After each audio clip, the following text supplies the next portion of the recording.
नमस्ते, स्वागत है आपका मेरे चैनल पे।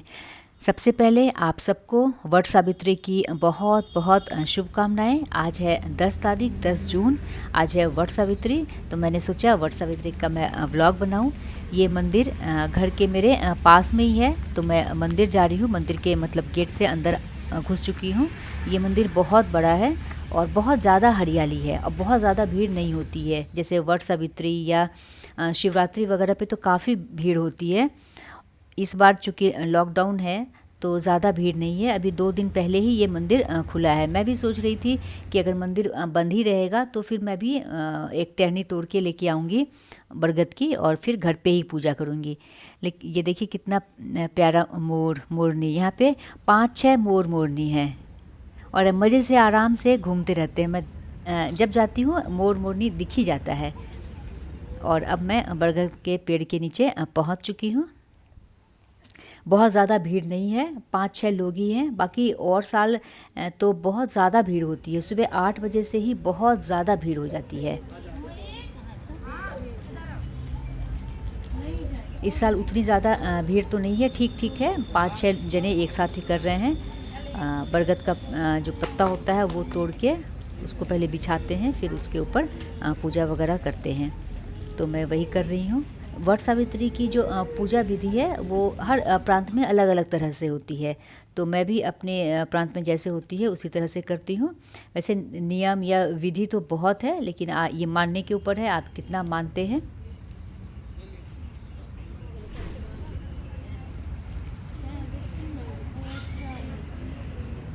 जल चाहिए कि आहे जल नहीं चाहिए मैं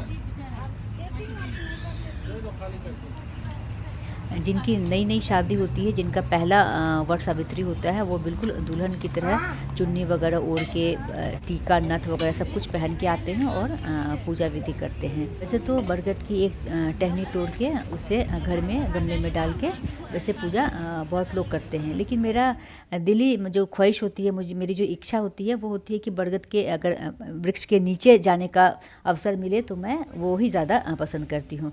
बहुत ज़्यादा भीड़ नहीं थी, अभी बहुत ज़्यादा लोग बाहर नहीं निकल रहे हैं, तो मैंने सोचा कि चली जाती हूँ। अगर नहीं हो पाता तो फिर मैं भी टहनी से ही पूजा घर पे कर लेती। ऐसे कहा जाता है कि जितनी पुरानी वृक्ष होती है उसमें पूजा करने का उतना ही फल होता है। अब कितना फल होता है ये तो पता नहीं, लेकिन अब मान्यता है तो मैं भी मानती हूँ।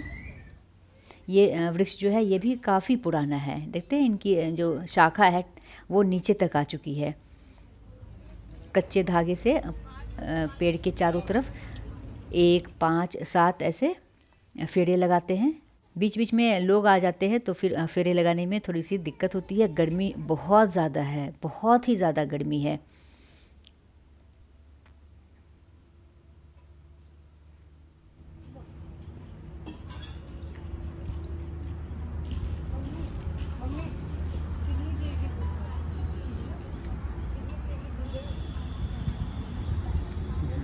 व्रत, तीज, त्यौहार वगैरह का जो माहौल होता है वो ही दूसरा होता है। मतलब अलग लेवल में हम चले जाते हैं। बहुत ही अच्छा महसूस होता है, बहुत ही अच्छी फीलिंग आती है। मुझे तो यहाँ पे आके बहुत ही ज़्यादा अच्छा लगा।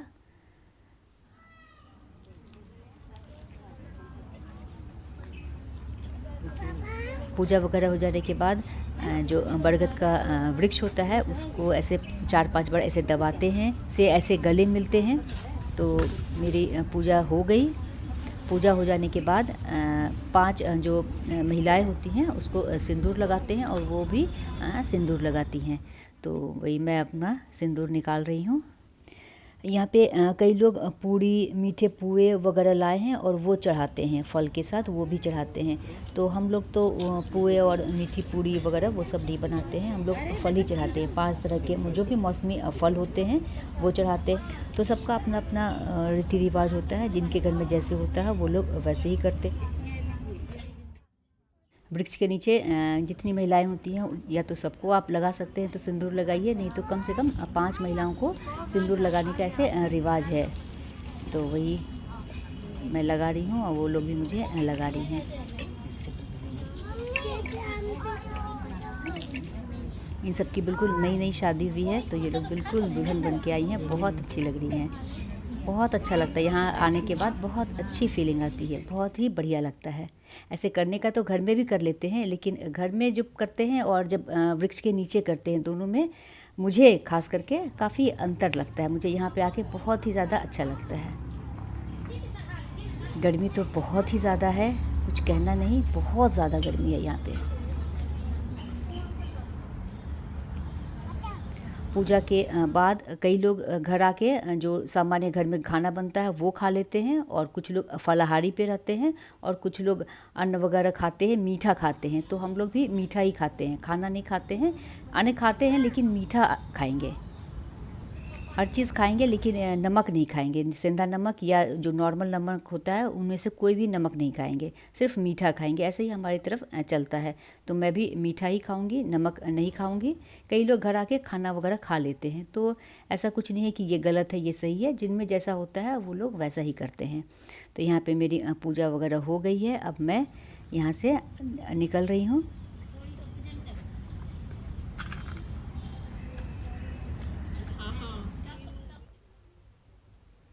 बहुत ज़्यादा वृक्ष के नीचे लोग जमावड़ा नहीं लगा रहे थे। थोड़े लोग अगर ज़्यादा आ भी रहे थे ना, तो अलग खड़े हो रहे थे कि ये लोग हट जाएं, एक बैच हट जाए फिर हम जाएंगे। तो एक तरह का सिस्टमेटिक वे में लोग पूजा कर रहे थे। अब मैं वृक्ष के नीचे से हट रही हूँ, जा रही हूँ अपने घर की ओर।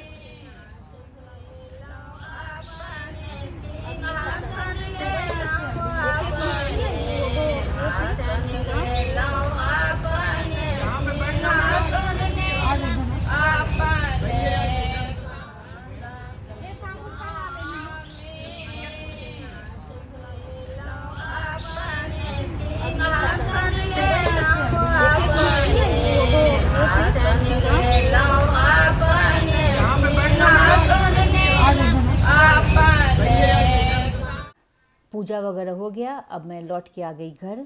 घर आने के बाद सबसे पहले पिया मैंने मैंगो शेक। और आज के दिन हम नमक नहीं खाते हैं, मीठा ही खाएंगे। कुछ भी मीठा खा सकते हैं, सिर्फ नमक नहीं खाना है। तो मैं सोच रही हूँ कि मैं बनाऊँगी मालपुए। मुझे मालपुए ही अच्छे लगते हैं, क्योंकि ऐसे जैसे नमक वगैरह नहीं खाते हैं, तो फिर कई लोग पराठे और आलू का भुजिया ऐसे खाते हैं, लेकिन मुझे मालपुआ ही अच्छा लगता है। तो यहाँ पे बना रही हूँ मालपुआ। मालपुआ सिंपल जो हम बनाते हैं। यहाँ पे मैदा लिया है, इसमें केला, दूध, चीनी सबको डाल के अच्छी तरह से मिला देंगे, और कम से कम आधा घंटा इसको छोड़ देते हैं रेस्ट करने के लिए। तब ये अच्छा मालपुआ फूलता है। मालपुआ 4-5 खा लेने से ऐसा होता है कि बिल्कुल पेट भर जाता है, फिर दोबारा से कुछ खाने का मन नहीं करता है, काफ़ी हेवी हो जाता है। और बिना नमक के जैसे पराठा, कई लोग पराठा और आलू का भुजिया बना लेते हैं बिना नमक वाला, वो भी खाते हैं, लेकिन नमक के बिना वो मुझे उतनी खाई नहीं जाती है। मुझे सबसे अच्छा ये मालपुआ ही लगता है। तो मैं यहाँ पे मालपुआ बना रही हूँ। आधा घंटा हो गया है इसको रेस्ट किए हुए। अब मैं इसको तलूँगी। पैन में तेल डाल दिया है। तेल के गर्म हो जाने के बाद ऐसे डालते जाते हैं, फटाफट से बन जाता है। छोटे छोटे डालते जाते हैं, बहुत ही आसानी से बन जाता है, और बहुत अच्छा भी लगता है खाने में। और एक फेस्टिव फीलिंग भी आती है ये ऐसी पकवान खा के। तरफ जब पक जाएगा तो इसे ऐसे पलट देंगे, और आप चाहें तो इसे खूब करारा सेकें या फिर मीडियम में सेकें। मुझे थोड़ा करारा ही अच्छा लगता है, क्योंकि ये तो सिर्फ ऐसे ही खाएंगे, इसके साथ तो सब्जी वगैरह कुछ नहीं खाना है, सिर्फ इसको ऐसे ही खाएंगे। तो मैं थोड़ा करारा सेक ले रही हूँ। एक बैच हो गया है, एक इसको निकाल लूँगी, और फिर एक बैच और बना लेती हूँ। 3-4 बारी बनाऊँगी, ज़्यादा तो मैंने बनाया नहीं है। घर में भी लोग 1-1, 2-2 ज़रूर टेस्ट करेंगे। तो अब मैं जा रही हूँ खाने के लिए। तो इस तरह से मेरा वट सावित्री का दिन बहुत ही अच्छी तरह से गुजर गया। खाना पीना खाया, पूजा पाठ सब कुछ हो गया। तो आज का ये वीडियो मैं यहीं पे ख़त्म करती हूँ। अगर अच्छी लगे तो ज़रूर लाइक कीजिएगा। फिर मिलेंगे एक अच्छे से नए वीडियो में। Thanks for watching.